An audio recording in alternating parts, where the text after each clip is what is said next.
Pada 27 April 2025 yang lalu, pada Game 4 antara Milwaukee Bucks melawan Indiana Pacers, bintang kedua Milwaukee, Damian Lillard, mengalami cedera Achilles.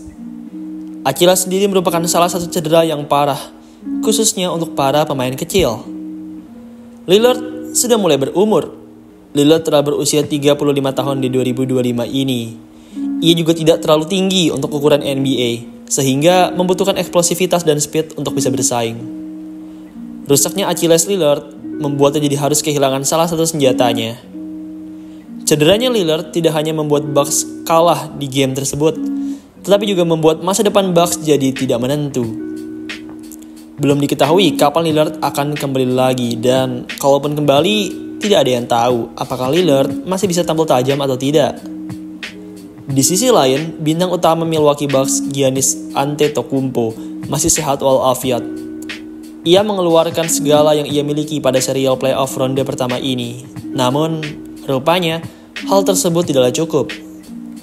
Giannis bahkan mencetak triple-double di game kelima melawan Indiana Pacers, dan rupanya triple-double tersebut pun belumlah cukup.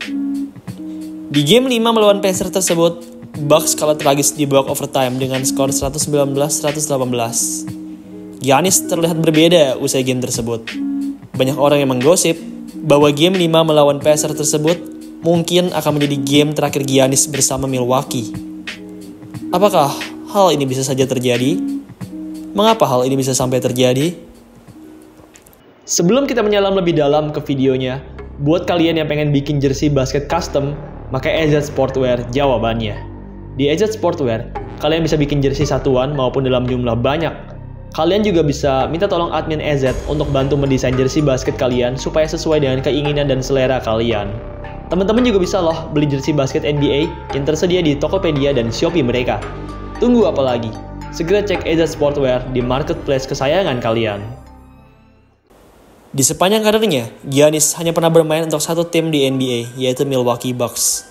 Di bawah pimpinan Giannis, tim berlogo kijang ini berhasil meraih satu buah gelar juara, yaitu di 2021. Selain berhasil meraih juara, Giannis juga berhasil memimpin Bucks menjadi tim yang relevan di liga.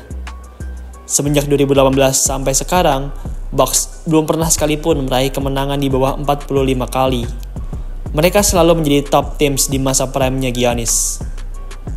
Sayangnya di 3 musim belakangan ini, Bucks mengalami keterpurukan. Seusai meraih juara di 2021, Bucks hanya pernah 1 kali berhasil melewati ronde pertama playoff. Selebihnya, mereka selalu kalah di ronde pertama. Mereka kalah 4-1 dari Heat di 2023, kalah 4-2 dari Indiana Pacers di 2024, dan kalah 4-1 dari Indiana Pacers lagi di 2025. Runtutan kekalahan ini sangatlah mengejutkan, mengingat pemain bintang mereka, Giannis Antetokounmpo, masih berusia cukup muda, yaitu 30 tahun. Malangnya, selama ini, Bucks selalu gagal memberikan roster yang oke untuk Giannis. Mereka memang bisa mendatangkan Damian Lillard, tetapi selain Lillard, tidak ada kepingan lain yang cukup oke untuk bisa menolong Giannis. Giannis sendiri sebenarnya sudah pernah berkata bahwa ia akan keluar dari Milwaukee Bucks. Pada 2023 yang lalu, ia berkata bahwa jika manajemen dan rekan-rekan di Milwaukee tidak berkomitmen untuk meraih juara, maka ia tidak akan menandatangani perpanjangan kontrak. Tak lama setelah statement tersebut, Bucks pun kemudian mendatangkan Damian Lillard, dan saat itu Giannis pun langsung memperpanjang kontraknya selama 3 tahun. Lillard dan Giannis jelas merupakan duo yang mengerikan. Playstyle mereka memang sangatlah berbeda, tapi mereka berhasil melengkapi satu sama lain. Malangnya, cederanya Damian Lillard di ronde pertama melawan Indiana Pacers ini menjadi bencana tersendiri bagi Giannis. Tanpa Lillard, Giannis jadi semakin terbebani dan semakin sering di double team. Sebenarnya pada game 5 melawan Indiana Pacers, Bucks dapat pulang membawa kemenangan. Sayang, pada saat waktu tersisa 10,8 detik, turnover dari Gary Trent Jr. membuat bola jadi berbalik ke Pacers, dan akhirnya Pacers berhasil mencuri kemenangan. Pada game 5 ini, Trent bagikan penyelamat dan pembuat bencana. Ia menjadi penyelamat karena berhasil mencetak banyak 3 points di babak overtime, dan menjadi pembawa bencana karena turnover krusial di sisa 10 detik pertandingan. Giannis benar-benar terpukul usai kekalahan ini. Usai kekalahan menyakitkan ini, Giannis terlihat sedih dan frustasi. Pada konferensi pers, ia berkata bahwa ia akan berkaca dan mencari cara untuk improve. Ia juga berkata bahwa ia sedih karena telah mengecewakan rekannya, Damian Lillard. Ia berpikir, ia dan rekan-rekannya yang lain dapat membawa Bucks ke babak selanjutnya sembari menunggu Dame sembuh. Tapi rupanya, baru juga ronde pertama, mereka sudah harus keluar dari playoff.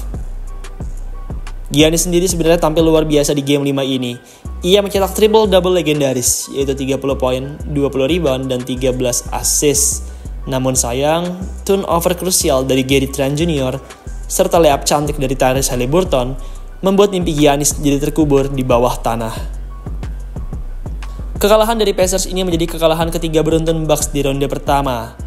Secara logika, kekalahan ini membuat Giannis jadi mempertimbangkan dirinya untuk tetap berada di Bucks atau tidak. Ada beberapa alasan yang menyebabkan mengapa Giannis kemungkinan ingin keluar dari Bucks. Yang pertama, ia sudah lelah dengan manajemen Bucks. Manajemen Bucks berulang kali gagal memberikan Giannis talenta muda berbakat. Manajemen Bucks selama ini memang dikenal kurang mampu mengelola pemain muda. Berbeda seperti Warriors atau OKC.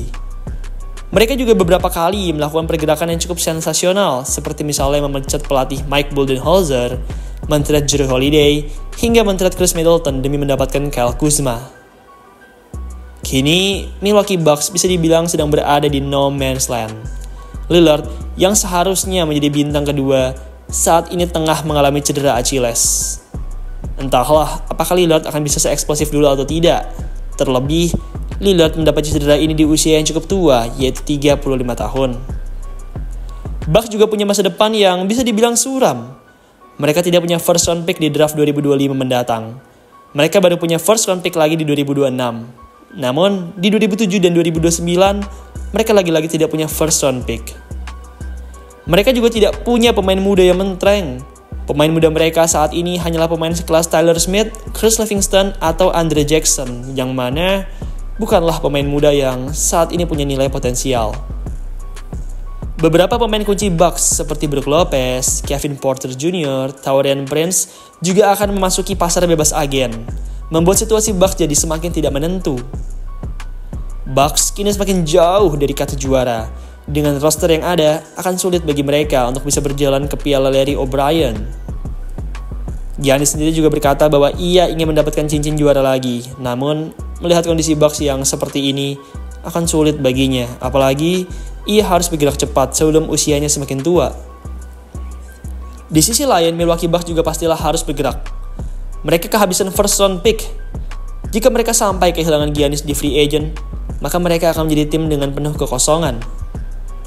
Mungkin saja, game 5 antara Milwaukee Bucks melawan Indiana Pacers ini akan menjadi game terakhir tak terduga dari Giannis. Giannis yang lelah dan ingin meraih juara lagi, serta Bucks yang mau tidak mau harus melakukan rebuild, harus bergerak cepat sebelum mereka sama-sama merugi. Jika seandainya Giannis benar-benar keluar, maka ia tetap menjadi pemain terbaik di sepanjang sejarah Milwaukee Bucks. Ia memiliki win share tertinggi di Bucks, bahkan lebih tinggi dari Kareem Abdul-Jabbar. Ia juga memimpin Bucks dalam major categories, seperti poin, rebound, assist, dan lain sebagainya. Jika seandainya game 5 melawan Indiana Pacers kemarin merupakan game terakhir Giannis Antetokounmpo, maka ini memang merupakan penutup yang kurang manis, tapi tidak ada lagi yang bisa diperbuat. Kedua belah pihak harus saling bergerak dan menemukan jalan baru. Kalau menurut kalian, apakah game kemarin merupakan game terakhir Giannis Antetokounmpo dengan Milwaukee Bucks? Bagaimana masa depan Milwaukee Bucks dan Giannis ke depannya? Tulis pendapat kalian di kolom komentar di bawah ya.